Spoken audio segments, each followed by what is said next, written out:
Assalamualaikum and welcome to the new video. Here we are going to discuss about the glycogenesis. यहाँ पर देखें हो ये रहा है कि ग्लाइकोजन की सिंथेसिस हो रही है, ठीक है। तो इसके नाम से हम देख सकते हैं कि ग्लाइकोजन सिस यानी कि जेनेसिस या सिस पढ़े हम उसको, यानी कि ग्लाइकोजन की फॉर्मेशन हो रही है by the help of glucose, या फिर जो स्टार्टिंग मटेरियल है हमारा वो ग्लूकोज है। ग्लूकोज को ब्रेक डाउन करके हम बनाते हैं यहाँ पर ग्लाइकोजन, सही है। तो इस वजह से इसका नाम है ग्लाइकोजेनेसिस यानी कि सिंथेसिस ऑफ ग्लाइकोजन। ये एक मेटाबॉलिज्म प्रोसेस है, ग्लाइकोजन मेटाबॉलिज्म प्रोसेस है। Glycogen is the storage form of glucose. Glycogen हम एक स्टोरेज फॉर्म होती है ग्लूकोज की, जिसमें just like in starch in the plants, सही है। तो ये जो प्रोसेस हो रही होती है ग्लाइकोजन मेटाबॉलिज्म, तो वो 6 to 8% लिवर में हो रही होती है और उसके अलावा 1 to 2% इन द मसल्स, सही है। अब अगर हम देखें यहाँ पर कि जो मसल्स का मास जो होता है या क्वांटिटी जो होती है वो बहुत ज़्यादा होती है as compare to the in liver. तो हम ये कह सकते हैं कि the quantity of glycogen in muscle is about higher than liver, सही है। अच्छा, उसके बाद हम इसके पाथवे पर आते हैं कि ग्लाइकोजेनेसिस का पाथवे असल में क्या है। जो भी फ्लो चार्ट होता है ग्लूकोज का ग्लाइकोजन में कन्वर्जन हो रहा है, उसका असल में मैकेनिज्म क्या है, वो कौन सा पाथ फॉलो करता है, फ्लो चार्ट उसका क्या है, सही है। अच्छा ठीक है, अब हम आते हैं टॉपिक पर।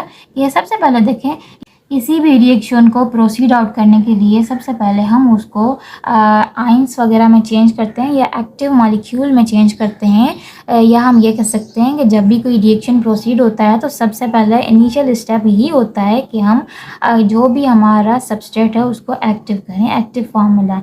तो देखिए ग्लूकोज जो है हमें पता है कि एक न्यूट्रल मॉलिक्यूल है, हमें उसको एक्टिव फॉर्म में कन्वर्जन करना है। तो हम ये करेंगे कि सबसे पहले हेक्साकाइनेज एंजाइम की मदद से ग्लूकोज को चेंज करेंगे ग्लूकोज 6 फॉस्फेट में, सही है। अब यहाँ पर देखें ग्लूकोज में कोई फॉस्फेट ग्रुप नहीं होता, लेकिन यहाँ पर जब भी by the help of ATP, जब एटीपी की हाइड्रोलाइसिस होती है तो वो एक एटीपी में चेंज हो जाता है और अपना एक फॉस्फेट यहाँ पर डोनेट करता है और यहाँ पर ग्लूकोज जो है वो कन्वर्ट हो जाता है ग्लूकोज 6 फॉस्फेट में, या हम ये कह सकते हैं कि ग्लूकोज बॉन्ड बना लेता है फॉस्फेट ग्रुप से in the presence of hexokinase enzyme.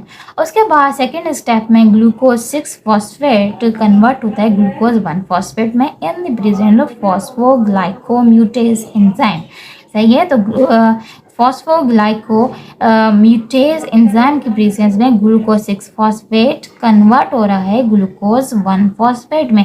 अब देखें ग्लूकोज 6 फॉस्फेट और ग्लूकोज 1 फॉस्फेट में जो डिफरेंस है वही है कि यहाँ पर फॉस्फेट 6 पोजीशन पर है और यहाँ पर ग्लूकोज फॉस्फेट 6 पोजीशन पर है और यहाँ पर फॉस्फेट ग्लूकोज की 1 पोजीशन पर है। तो यहाँ पर हम ये कह सकते हैं कि ये ग्लूकोज 6 फॉस्फेट और glucose 1 phosphate are the isomeric form of each other, सही है। यहाँ पर क्या किया, ये ग्लूकोज जो फॉस्फेट ग्रुप था वो 6 पोजीशन पर था, उससे हमने एक पोजीशन पर लगा दिया, सही है। तो वो बन गया ग्लूकोज 1 फॉस्फेट। अब यहाँ पर नेक्स्ट स्टेप में ग्लूकोज 1 फॉस्फेट कन्वर्ट होता है यूटीपी ग्लूकोज में। अब देखिए यहाँ पर एक मतलब एनर्जी जो यूटिलाइजेशन हो रही है वो यूटीपी कन्वर्ट होता है पीपीआई में, या फिर हम ये कह सकते हैं कि भाई UDP in the presence of UDP glucose phosphorylase glucose 1 phosphate will convert into UDP glucose. देखिए अब जो यूडीपी ग्लूकोज है वो एक्टिव फॉर्म ऑफ ग्लूकोज है जिसमें रिएक्शन आगे प्रोसीड कर सकता है। देखें ग्लूकोज जो था सबसे पहले हमने उसको एक्टिव मॉलिक्यूल में कन्वर्ट किया, तो हम ये कह सकते हैं कि यहाँ पर ग्लूकोज की एक्टिवेशन हुई, तो हम इस पाथ के ग्लूकोजेनेसिस के इस पाथ को हम एक्टिवेशन पार्ट कहते हैं, सही है, क्योंकि उसमें ग्लूकोज चेंज हो रहा है एक्टिव मॉलिक्यूल में जिसका नाम है यूडीपी ग्लूकोज, सही है। उसके बाद अगर हम यहाँ पर देखें कि अब आगे का प्रोसेस ये होता है कि जब भी यूडीपी ग्लूकोज को ग्लाइकोजन में कन्वर्ट करने के लिए सबसे पहले यहाँ पर यूडीपी ग्लूकोज को बॉन्ड बनाना होता है या कनेक्ट होना होता है एक प्राइमर से, जिसकी ज़रूरत देखिए यहाँ पर हमें एक नीड है अब यूडीपी ग्लूकोज को ग्लाइकोजन प्राइमर की। सही है, कहीं ना कहीं बॉडी में ग्लाइकोजन प्राइमर प्रेजेंट होगा जिससे यूडीपी ग्लूकोज जाकर अटैचमेंट करेगा और आगे रिएक्शन प्रोसीड आउट करेगा। सही है, देखिए यहाँ पर दो ग्लूकोज के हमारे पास ये, अगर हम यहाँ पर ये कहें कि ये ग्लाइकोजन मॉलिक्यूल है। अब यहाँ पर ग्लाइकोजन प्राइमर असल में होता क्या है? ग्लाइकोजन प्राइमर एक तरह का लीनियर शेप मॉलिक्यूल या फिर लीनियर शेप एक ग्लाइकोजन हमें चाहिए होता है जिसकी मदद से हम आगे रिएक्शन को प्रोसीड आउट कर सकें। तो ग्लाइकोजन प्राइमर हमें चाहिए होता है जो कि एक लीनियर फॉर्म में होता है, या फिर अगर ग्लाइकोजन प्राइमर नहीं है बॉडी में तो उस सूरत में ग्लाइकोजेनाइन मॉलिक्यूल, ग्लाइकोजेनाइन एक तरह का प्रोटीन होता है। सही है, वो जाकर कनेक्ट हो जाता है यूडीपी ग्लूकोज के, या हम ये कह सकते हैं कि ग्लाइकोजन प्राइमर या ग्लाइकोजेनाइन प्रोटीन यहाँ पर ये आ गया। इसके साथ यूडीपी ग्लूकोज जाकर लीनियर फॉर्म में एक अपना ग्लूकोज मॉलिक्यूल अटैच करें। इन the presence of glycogen initiation synthase enzyme. सही है, अब यहाँ पर ये इनिशिएट कर रिएक्शन को देखें, हमने पहले एक्टिवेट किया ग्लूकोज को, अब हम यहाँ पर इनिशिएट करवाना है रिएक्शन को। तो उसके लिए हमें चाहिए होता है ग्लाइकोजन प्राइमर जिससे यूडीपी ग्लूकोज अटैच होता है। सही है, अब यहाँ पर जब यूडीपी ग्लूकोज प्राइमर से अटैच हो गया, फिर उसके बाद यहाँ पर 13 यूटीपी मॉलिक्यूल्स जो होते हैं वो कन्वर्ट होते हैं यूडीपी मॉलिक्यूल से in the presence of glycogen synthase. और यहाँ पर ग्लाइकोजन प्राइमर से या कोई भी प्राइमर ग्लाइकोजेनाइन हो तो उसके साथ ये जो यूडीपी मॉलिक्यूल थे वो अटैच हो जाते हैं इस तरह से। देखें, अब पहले यहाँ पर ये एक स्ट्रेट चेन थी, अब इस स्ट्रेट चेन में आगे के जो भी ग्लूकोज हैं आहिस्ता आहिस्ता से ये इसमें अटैच हो जाएंगे। 12 to 13 यहाँ पर ग्लूकोज मॉलिक्यूल्स अटैच हो जाते हैं।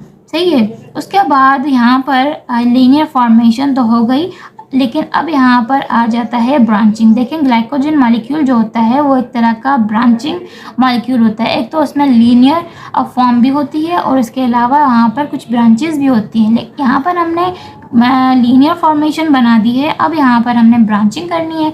तो ब्रांचिंग के लिए एंजाइम यूज होता है ग्लाइकोसाइल ट्रांसफरेज, जो क्या करता है यहाँ पर जो एक लॉन्ग स्टेट फॉर्मेशन थी, लीनियर फॉर्मेशन थी ग्लूकोज की, जो लीनियर फॉर्म में ग्लूकोज आपस से अटैच थे। अब यहाँ पर 6 ग्लूकोज को क्या करेगा, 6 ग्लूकोज को यहाँ से डिटैच करेगा। सही है, फिर वो अपनी ही चेन में आगे किसी एटम से, आगे किसी ग्लूकोज से अटैच कर देगा। देखें यहाँ पर हो क्या रहा है, ब्रांचिंग के लिए दूसरे कोई ग्लूकोज मॉलिक्यूल नीडेड नहीं है, लेकिन यहाँ पर जो लीनियर फॉर्मेशन थी, लीनियर फॉर्म में जो ग्लूकोज मॉलिक्यूल थे वो अपने ही लास्ट वाले 6 ग्लूकोज मॉलिक्यूल वहाँ से डिटैच करेगा, ठीक है, तोड़ेगा और यहाँ पर अपने ग्लूकोज के किसी भी मॉलिक्यूल के साथ अटैच कर देगा। तो इसी तरह से यहाँ पर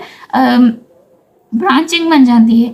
लाजमी नहीं है कि ये यहाँ पर एक ब्रांच बने, जाहिर सी बात है ये यहाँ पर एक ब्रांच बनी है तो अब यहाँ पर इस ग्लूकोज के साथ भी ब्रांच बन सकती है, ठीक है, आगे कुछ छोड़कर, फिर वहाँ पर कट डाउन होगा, फिर वहाँ पर ग्लूकोज मॉलिक्यूल अटैच होंगे और इस तरह से एलोंगेशन प्रोसेस होता रहता है बाय 3 ग्लाइकोजन सिंथेस। इसी तरह से फिर दोबारा से ब्रांचिंग उसमें होती है in the presence of 3 glycosyl transferase. इसी तरह से एलोंगेशन होती रहती है, फिर in the presence of glycogen synthase और in the presence glycosyl transferase elongation यहाँ पर 3 एलोंगेशन यहाँ पर होती रहती है, ब्रांचिंग बनती रहती है और इसी तरह से ग्लाइकोजन मॉलिक्यूल यहाँ पर बन जाता है। देखिए, अब यहाँ पर हमने ग्लाइकोजेनेसिस पढ़ लिया। अब उसके बाद हम देखते हैं कि इसका एक अपोजिट प्रोसेस होता है जिसमें ग्लाइकोजन का दोबारा से फॉर्मेशन होता है, ग्लाइकोजन कन्वर्ट होता है ग्लूकोज में। देखिए यहाँ पर ग्लाइकोजेनेसिस में क्या हो रहा था,